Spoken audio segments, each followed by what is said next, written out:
This is CBC Nova Scotia News. Elver fishery. As the season is set to open, some First Nations aren't on board with new rules from Ottawa. Childcare concerns. Families in Halifax scramble to make new arrangements after news their daycare is closing.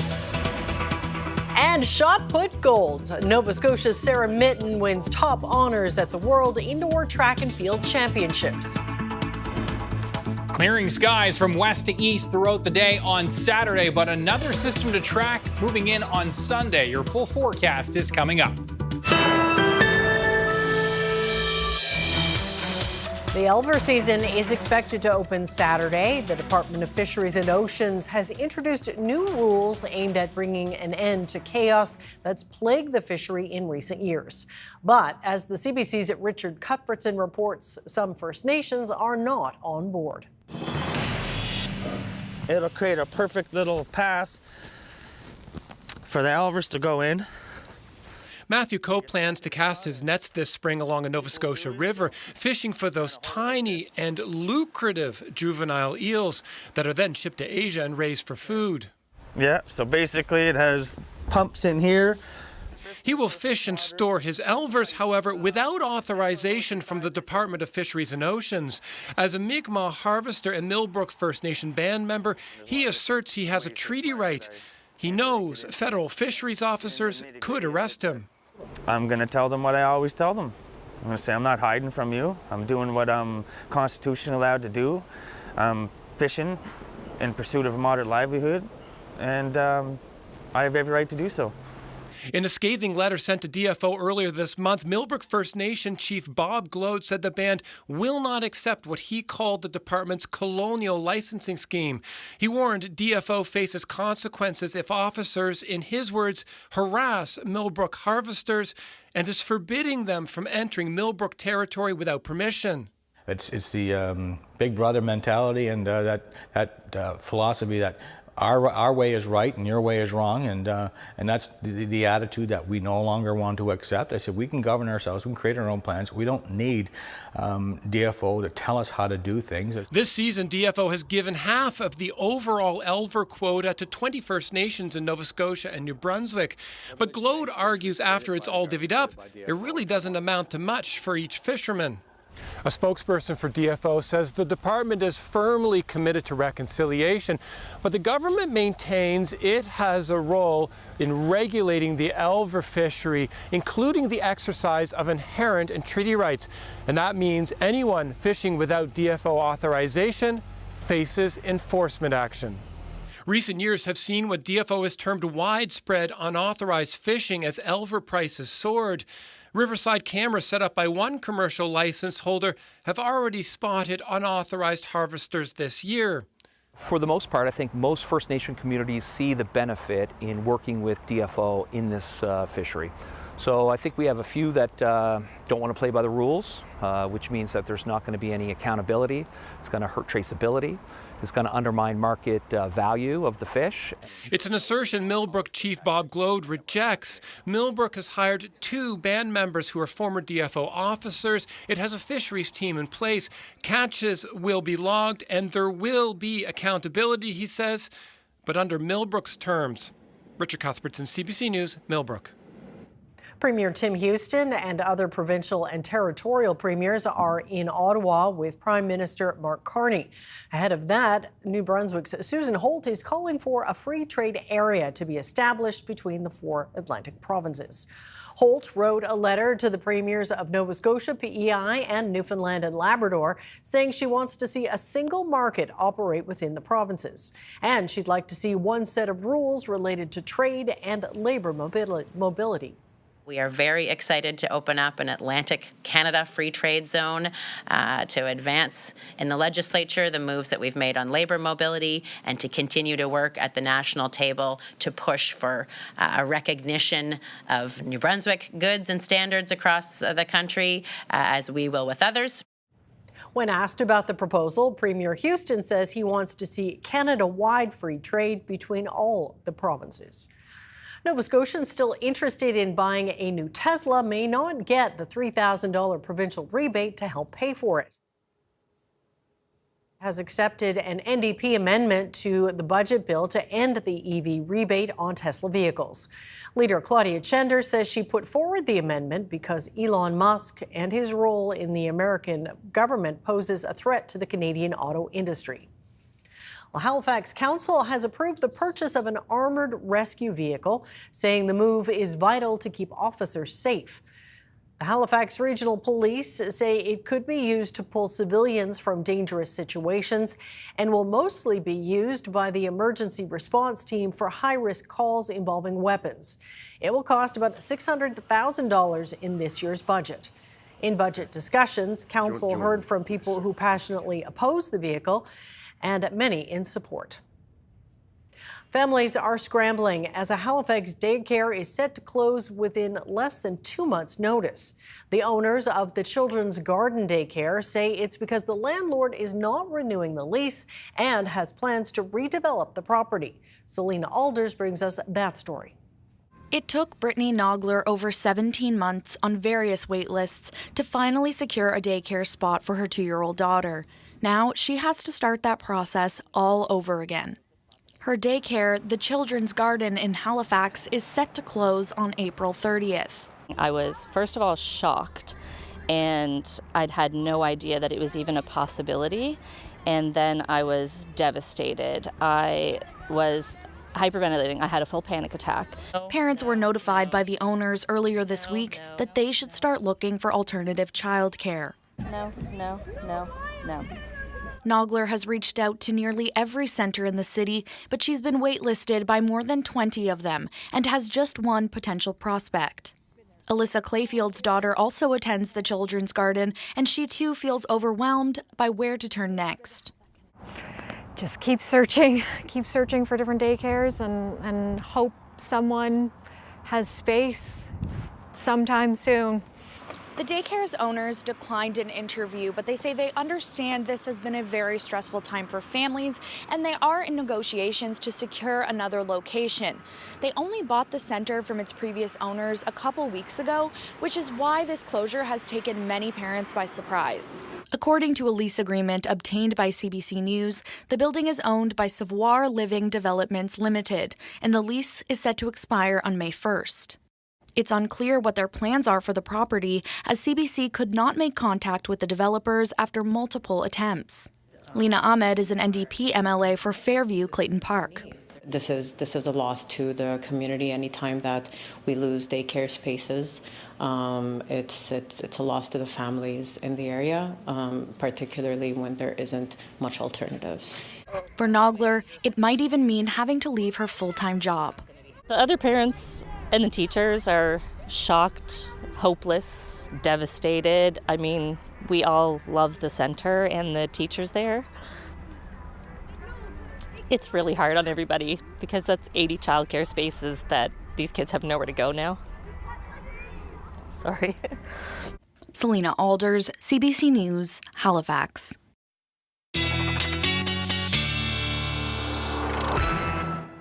All right, Ryan, the weekend is here, and it sounds like there will be some sun. Yeah, absolutely. Opportunities for sunshine Saturday afternoon and Sunday morning are going to be the best chances if you want to get out and catch some rays.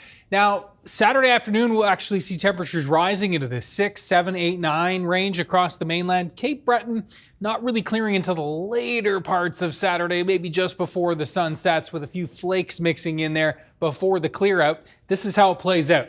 Scattered showers for Friday night into Saturday morning, and then the winds shifting to northwesterly as that sky clears from west to east throughout the day. It'll be a clear out in the morning for western areas, eastern areas into the afternoon. Again, Cape Breton, late day. Sunday morning, some sun breaks ahead of this next frontal boundary. Temperatures mild to start the day, and then those temperatures are going to fall into the afternoon. And yes, a few flakes mixing in on the back side of this system.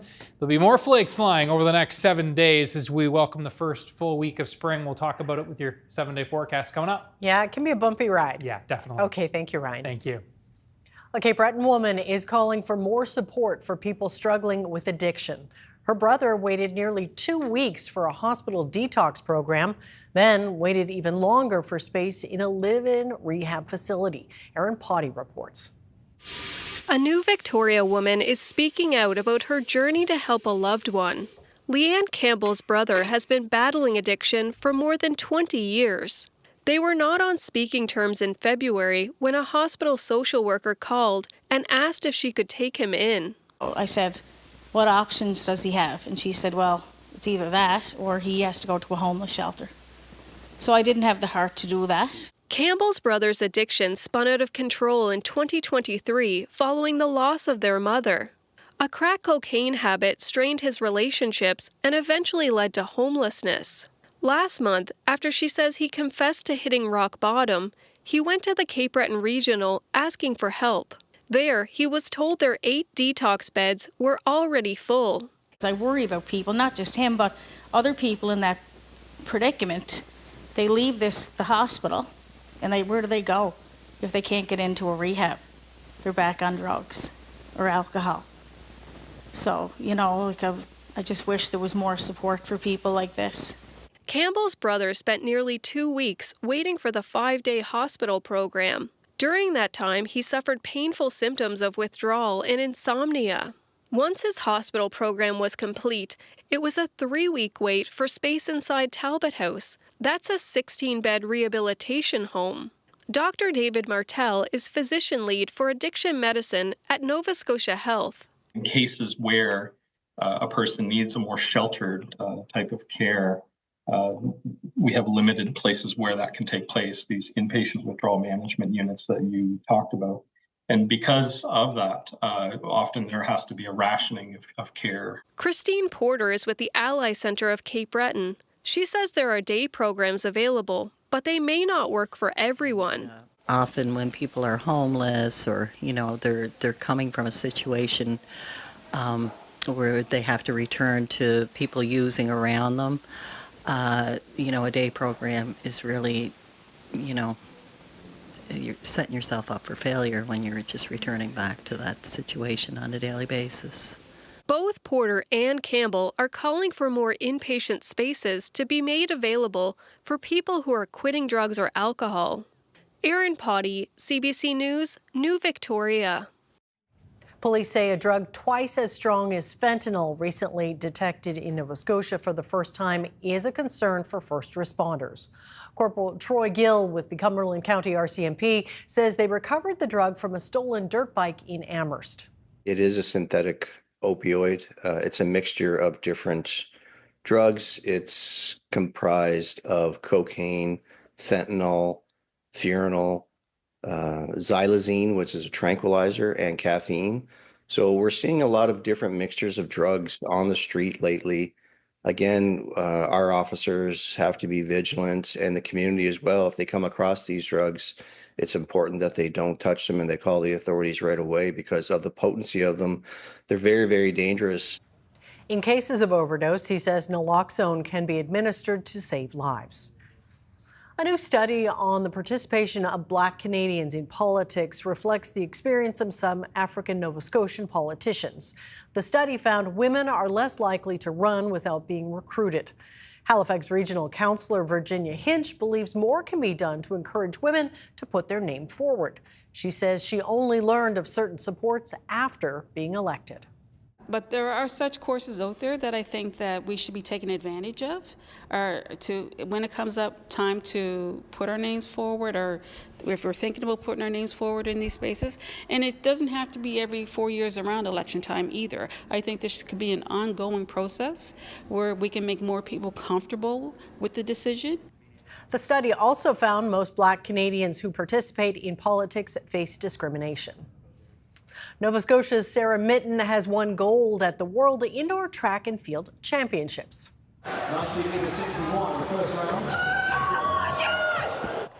The 28-year-old from Brooklyn captured the women's shot put title with a throw of 20.48 meters. Mitten successfully defended her title after winning gold last year in Glasgow.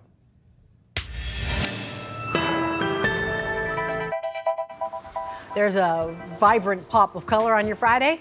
Ryan will be up next with the full weather forecast.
Welcome back. It hasn't exactly been a conventional spring sitting in the House of Assembly.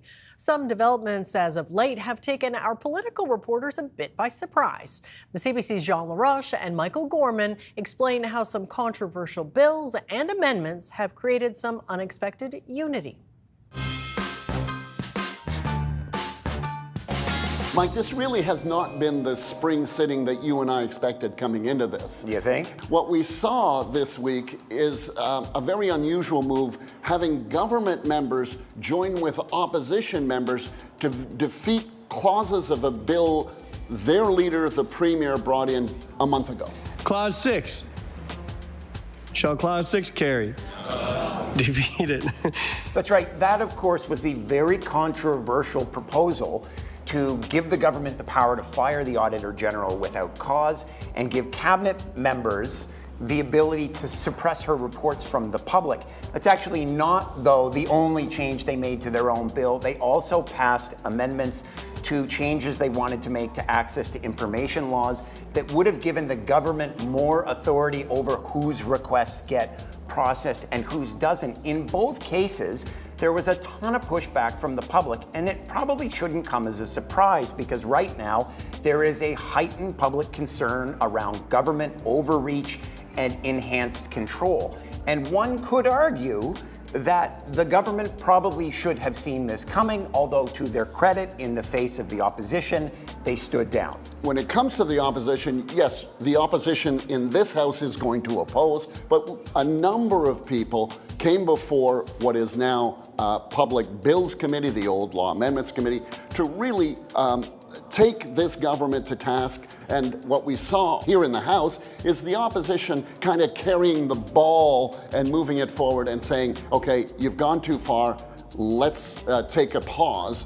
And the government, to its credit, as you said, has taken a pause and withdrawn some of the most contentious provisions in bills this spring. It raises an interesting question, though, about the legislative process that the government uses, because perhaps there's something to be said about a bit more public disclosure ahead of time about what governments are thinking. Nothing on this government's legislative agenda this session is in any way related to what it campaigned on back in the most recent provincial election. And so all of this has come as a surprise to the public, and they've been left to react. Now, ultimately, things are going to get where they're going to get, and they follow the process they're going to follow. But the government probably could have avoided a lot of self-inflicted misery if it had talked about some of this stuff ahead of time, or if it had even taken a little more time before tabling bills. And I'm thinking in particular, the Premier's signature piece of interprovincial trade legislation. It's largely received praise from across the country, but in the speed to get it ready created the unintended consequence of taking away the power from provincial regulators to oversee professionals working in this province. So the irony here is that the government, this sitting, gave itself the power to limit debate or invoke a type of closure on debate, but they haven't used it because they haven't needed to use it. The opposition has done its job by opposing and slowing down, but not to the level of degree that we've seen in past sittings, and there hasn't been hour-long bell ringings that we've seen in the past.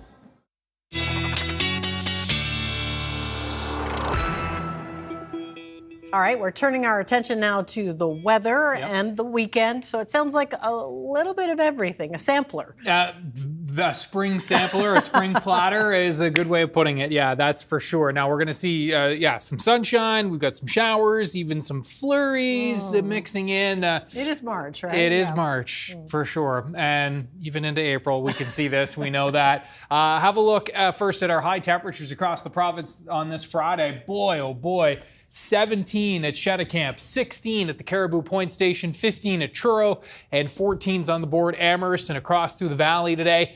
You can see temperatures cooler in those onshore winds along the Atlantic coastline. Still fairly mild, though, and mild right now at this hour. We're still at 16 in Shetticamp, still into the double digits for northern areas of the province, and those southerly winds are going to be the case for tonight, and then a shift to northwest winds overnight and throughout Saturday morning, which will be ushering in that drier air as those winds eventually shift to west. And as we have a look at the satellite and radar picture, been looking at a couple of bands of rain here moving up across Cape Breton, and another secondary band here across the mainland, which is pushing up towards Lunenburg County right now, and that's pushing up into the Halifax area over the next couple of hours. Again, we're looking at kind of a widespread 10 to 15 millimeters here of rain, but Cape Breton, you folks looking set to see anywhere from 15 to 30 to as much as 40 millimeters of rain. Rainfall warnings in effect there because of that, and we are looking at this system that's going to continue to push its way through. The colder air, some cold air on the backside of the system, not really cold. That is what's waiting in the wings behind this frontal boundary, which will then push in throughout the day on Sunday. That will bring us that cooler shot and that better chance for some flakes to mix in. And there's that cold pocket right there. You can see it standing out like a sore thumb.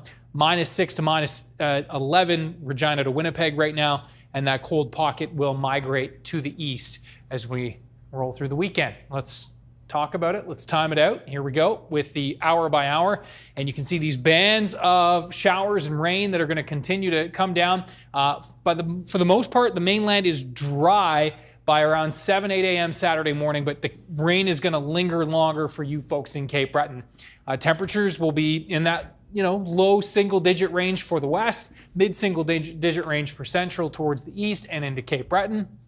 Then what we're going to be watching is kind of the back edge of this cloud clearing away. The western half of the province will see the clearing skies throughout Saturday morning, and the eastern areas will see the clear out into the afternoon. And yes, there's the possibility before we clear out of a few flakes mixing in for northern areas of the province on the tail end of this system, and Cape Breton included there, where we'll eventually see the clear out throughout the afternoon, mid to late afternoon, but a few flakes possible to mix in before things clear. Westerly winds, 30 gusting to 50 kilometers per hour for Cape Breton. We're going to be seeing across the mainland temperatures in the 5, 6, 7, 8 range, maybe a 9-degree spot in central. Winds go from northwest to westerly as those skies clear, and we'll see that sun breaking through. And Saturday afternoon is looking quite pleasant indeed. Temperatures ranging between 7 and 9 degrees for western areas of the province. And then for Sunday, we're going to see the mildest temperatures mid-morning by the looks of things for most, although a little bit later for the eastern areas. And then that northwest wind is going to usher in this cooler air mass. I thought the best way to show this would be with the hour by hour. We'll continue it out. And so this, again, we're looking a little bit far in advance, but this is generally how it'll work, give or take. A couple of hours here. We got that sunshine potential early on, and then the clouds are going to roll in. We're going to see these mild temperatures, then the shift to northwest winds and temperatures tumbling throughout the late morning in the west, and then through central areas and eastern areas throughout the afternoon. And that temp will drop to the freezing mark, and that best potential for some flurries flying Sunday afternoon is going to be here in the east to northeast. A quick little heads up, another system Monday night. This might have some snow involved, also some mixing at the very least to change to rain by Tuesday as temperatures jump into the double digits. And then we're looking at some showers Wednesday. Unsettled next week, Amy, with spring in full force. Keeping us on our toes. Yes. All right, thanks, Ryan. Thank you.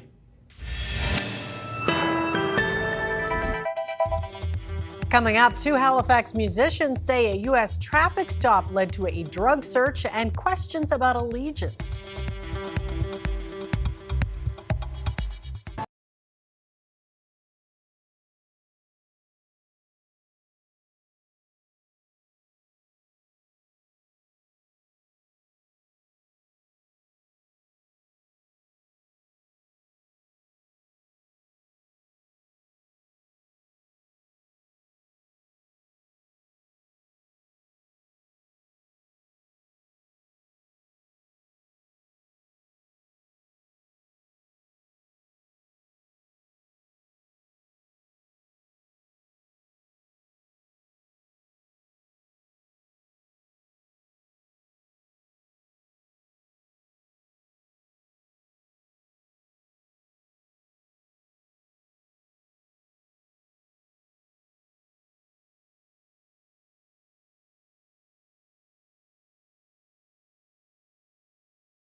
Halifax-based music duo say they were shaken after being interrogated by police in the U.S. Midwest earlier this month.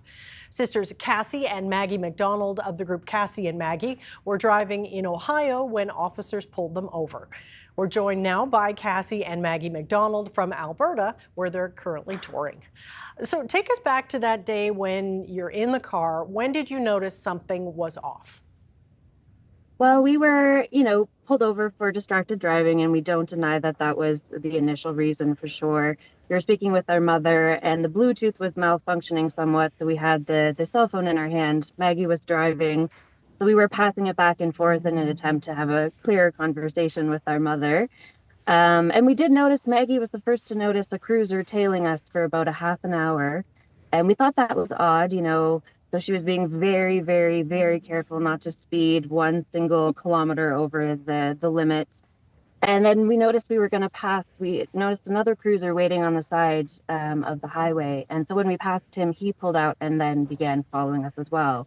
So we were followed by 2 cruisers. And as soon as he pulled out the second car, the lights came on and we immediately pulled to the side of the highway. And what did they say when they got to your window?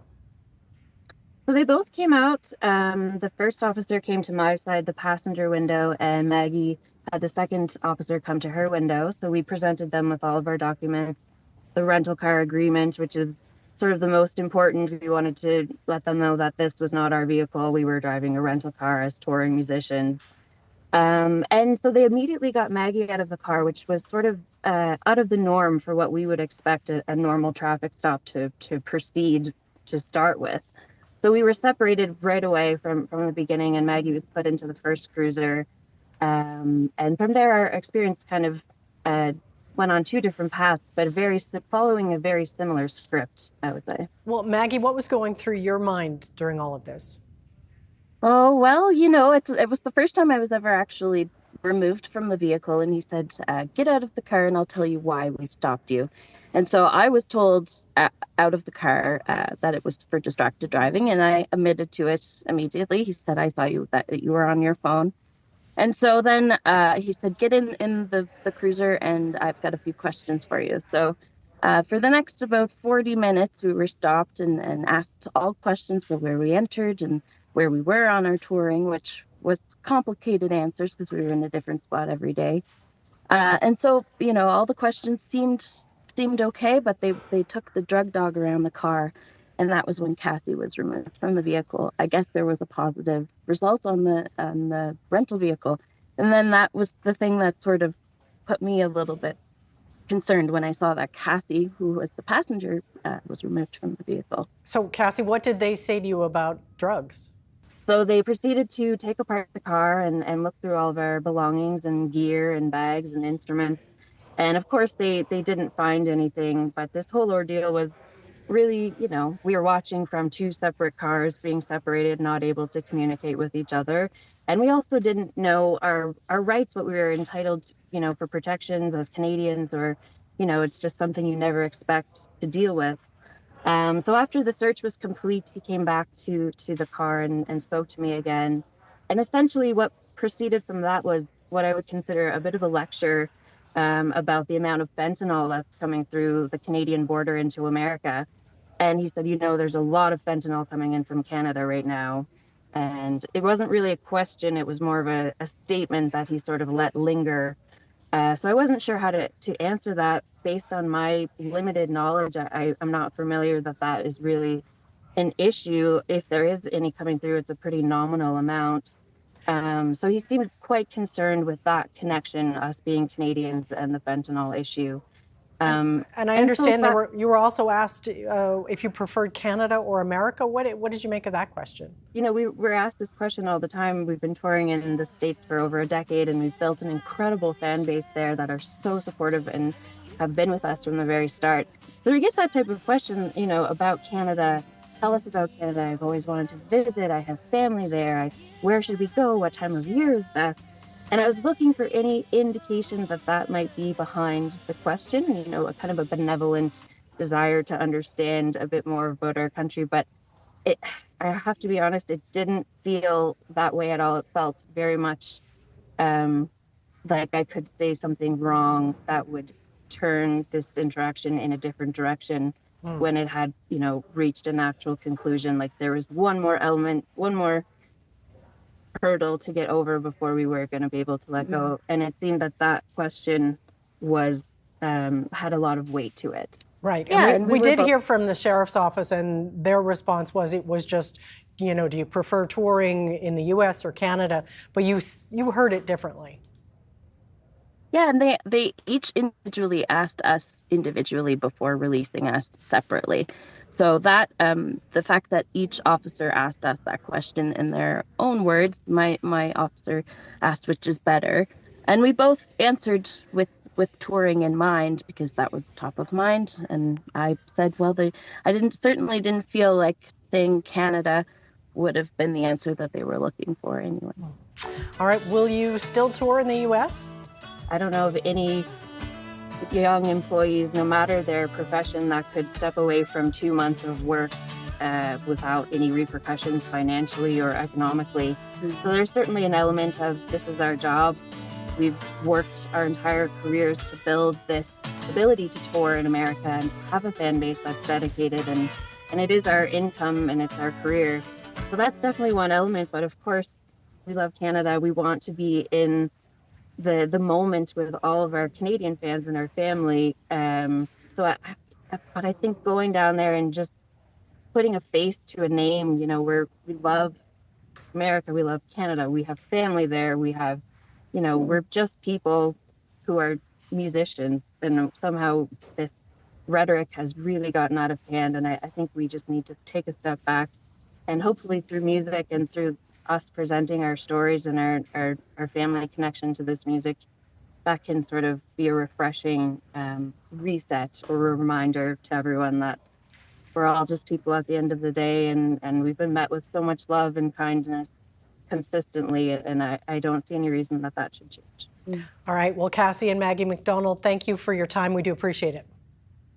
Thank you. Thank you, Amy.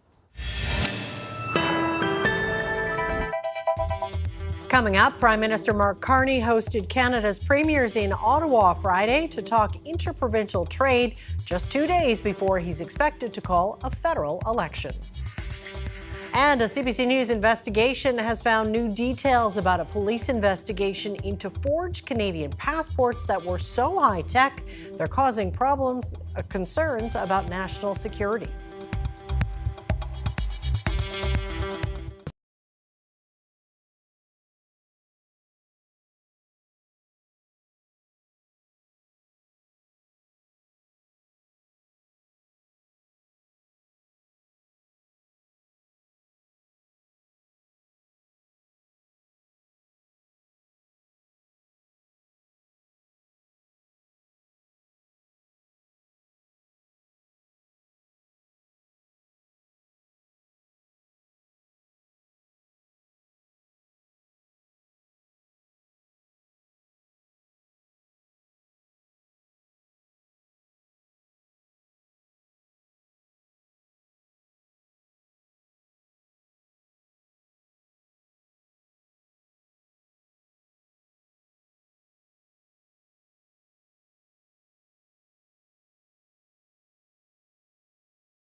Welcome back. Just days ahead of an expected election call and after trips to Europe and Canada's north, Mark Carney met with all of this country's premiers Friday for the first time as Prime Minister. They gathered to talk about improving internal trade in response to the ongoing trade wars with the U.S. and China. But as Olivia Stefanovich reports, unity among First Ministers remains an issue. Before this meeting even began, a rift appeared to widen between Alberta Premier Daniel Smith and Prime Minister Mark Carney. The two leaders met in Edmonton yesterday at Carney's request. And during this meeting, Smith made several demands of the federal government to improve access to Alberta's oil and gas sector, or else face a national unity crisis. Now, following this meeting with Smith, Carney suggested that he is open to moving away from the emissions cap that the federal government has in place on the oil and gas sector. But he appeared to be contradicted by his own Environment Minister, Terry Duguid, who said otherwise, leaving Smith confused and demanding a clarification. We're just asking the question of the Prime Minister, is he prepared to lift this destructive and unconstitutional production cap or not? Albertans and Canadians do want the answer before they go to the polls and not after. In fact, we'd like to have the answer today. Carney did not address the issue in his opening remarks, but he did mention Smith by name, as did the chair of the Council of the Federation, Ontario Premier Doug Ford. And I would also like to thank Premiers Moe, Smith and Fury for attending virtually. There's a lot of large infrastructure projects that we'd like to discuss, no matter if it's pipelines, as Premier Smith is always mentioning, which I agree, going east, going west, going north, going south. The focus of this First Ministers meeting is about advancing projects of national interest and breaking down interprovincial trade barriers, which could add $200 billion to the Canadian economy. This meeting is taking place in Ottawa's War Museum, a fitting location as Canada faces an economic war with its two largest trading partners, including the United States and China. Olivia Stefanovich, CBC News, Ottawa. A power outage shut down London's Heathrow Airport Friday. Fire at a nearby substation knocked out Heathrow's regular system and the backup. At Heathrow itself, terminals were in the dark. Passengers in limbo, 1,300 flights scheduled. The substation fire was huge. 25,000 liters of cooling oil ignited. Foul play is not suspected. Still, counter-terrorism officers will investigate. Confusion also reigned at airports abroad, with planes not leaving, pilots' schedules in tatters, and Heathrow-bound flights canceled, returning, or diverted. Reopening has begun, but the impact will last several days. An Ontario court has given Canada's oldest company permission to liquidate all but 6 of its stores. The approval allows Hudson's Bay to begin selling off inventory at the bulk of its 80 stores starting Monday.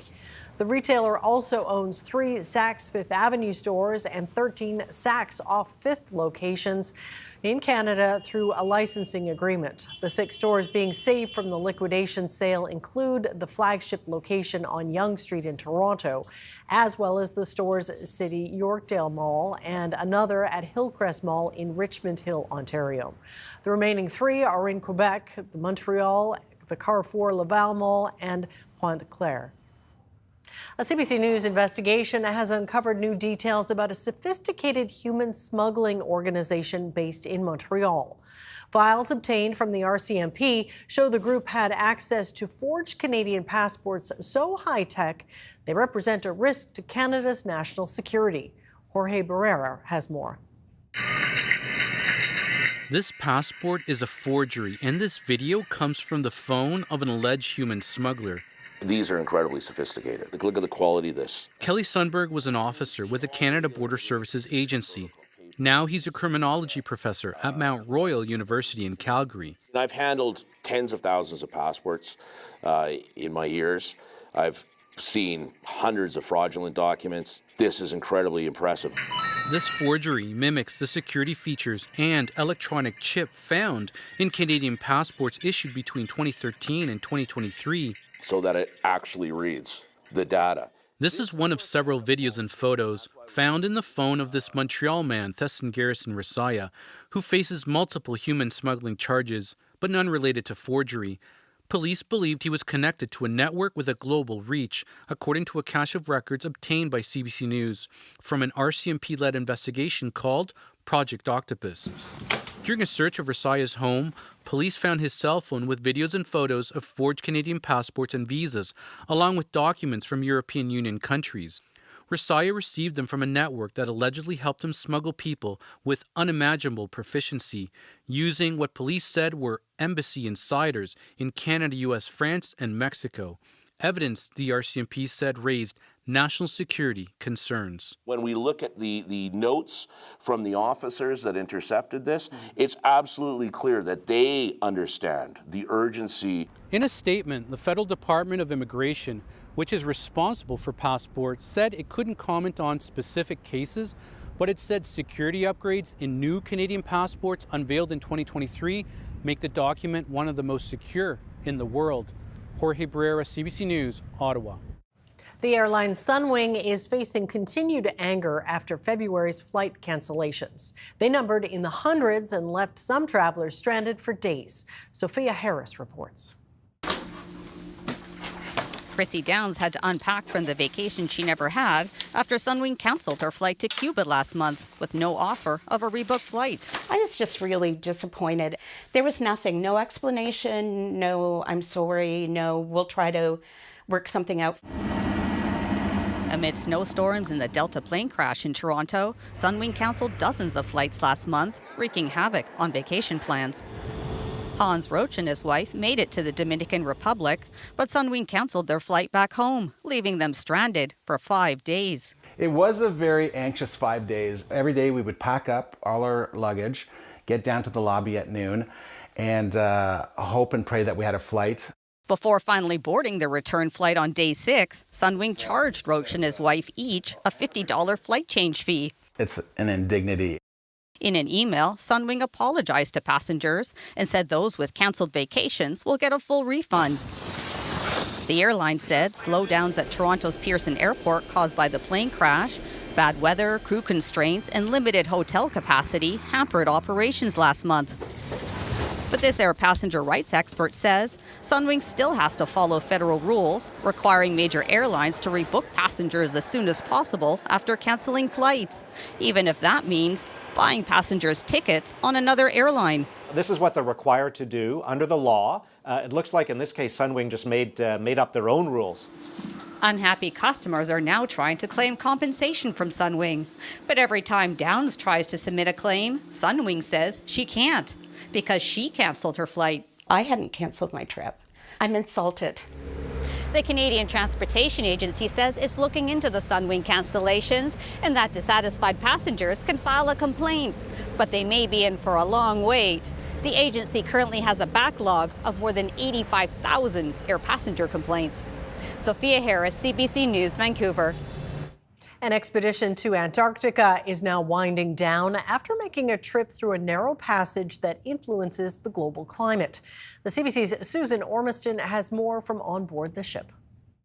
We're sailing at the southern tip of Chile, heading north now, and what a different landscape here than just a few days ago. It was an ice alley. HMCS Margaret Brooke was actually breaking through ice, carving a path for this Navy ship to get further south. There were hundreds of icebergs, bergy bits and growlers, the smaller ones, and we had to make a path to get to a place called Rothera, which was the most southerly that a naval ship for Canada has ever been. The scientists wanted to get some more samples at this southern place. They took samples of snow. They've been hauling up seawater by the bucketfuls, literally, to try to find out what's happening to the Southern Ocean. This is a big carbon sink, and they want to know, with climate change and with the sea surface temperature warming, will the ocean be able to absorb as much of the carbon dioxide emissions that we put in the atmosphere? Will it be able to absorb as much when it warms? So that's the sort of overriding question they have. It'll take months to go through all those samples, to dissect and analyze analyze them, but we'll be watching their work in the months ahead and report on some of those results. We spoke to Brent Else. He's one of the researchers on this vessel. This has been really interesting to see. I think, people sometimes don't think about Canada at the leading edge of something, but here we've got an expedition that's completely Canadian-led. It's on a brand new Canadian naval ship. I think that it could really raise the awareness level of what we can do as a country to contribute to climate science, to contribute to polar science. I think it's got to help to raise the profile a little bit. Antarctica is a breathtaking place and powerful. It's not hard to imagine how what happens on this continent and the surrounding ocean will affect all of us. Just looking at the masses of fresh water locked up in all that ice. So what does happen when it melts? To a person, the researchers on this vessel said this was a once-in-a-lifetime opportunity for them to gather more research about the southern part of our globe, having worked already in the Arctic, in the northern pole. So those two experiences together. Susan Ormiston, CBC News in southern Chile.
Welcome back. Well, when it comes to your viewer pictures, there seems to be a bit of a theme going on. Yeah, we're definitely, it's Flower Week here. And with we love it. We do.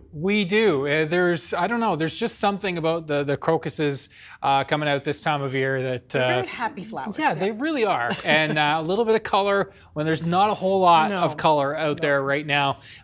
Thanks so much. As we have a look at this viewer picture of the day, we'll zoom in. Now, this picture comes to us from, just near Malagash in the Richmond area. And this is from Wayne Redmond. Wayne is a great viewer of the show, always sending me notes what's going on up in that neck of the woods. Wayne, I really appreciate it. And yeah, you can see They seem like they're leaning towards the sun, don't they? Definitely. Yeah.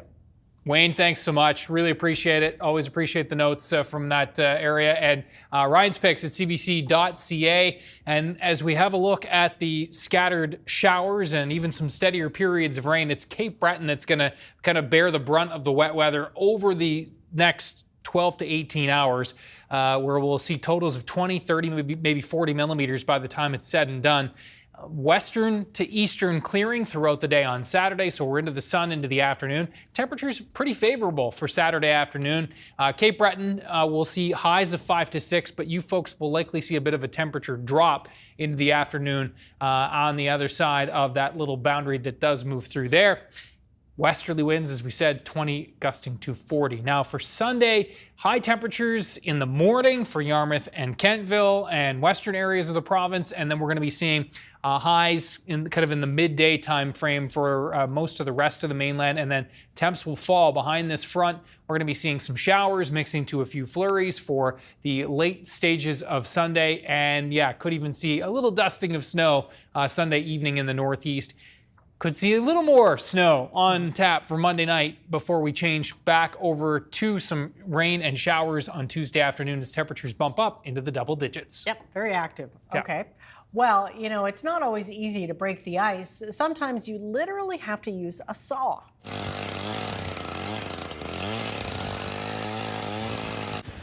You're looking at careful and elaborate preparation to make an ice carousel on a lake in southwest Finland. This rotating disc is about 25 meters in diameter. It's estimated to weigh about 150,000 kilos. It's only operational for a day as overnight temperatures drop and it will freeze it all over again. This Finnish inventor has created more than 80 such ice carousels over the years. Awfully cool. Yeah, that's very cool. Yeah. Well, that is it for us tonight. Thanks for watching, and we'll see you next time. Have a great weekend.